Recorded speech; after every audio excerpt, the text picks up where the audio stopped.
90s கிட்ஸ்களுடைய நாயகனான Jackie சானுக்கு 78வது Locarno அப்படின்ற திரைப்பட விழாவில் வாழ்நாள் சாதனையாளர் விருது வழங்கப்படும் அப்படின்னு அறிவிக்கப்பட்டிருக்கு. சீனாவுடைய மைந்தனா இருக்கக்கூடிய ஜாக்கி சான் 90ஸ்கள்ல சர்வதேச திரையுலகிலேயே கலக்கிய ஆக்ஷன் ஹீரோவா வலம் வந்தாரு.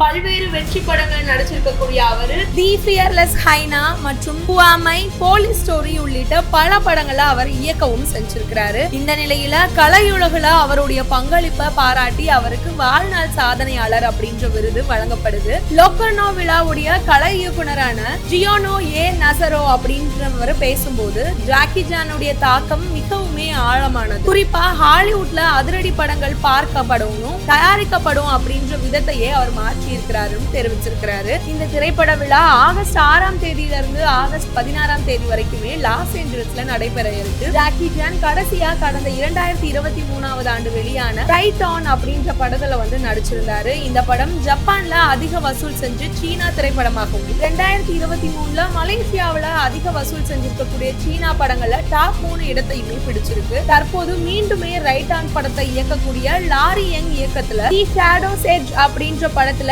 Jackie Chan நடிச்சிருக்கிறாரு. இந்த படத்துடைய ரிலீஸ் தேதி விரைவிலேயே அறிவிக்கப்படும் அப்படின்னு எதிர்பார்க்கப்படுது.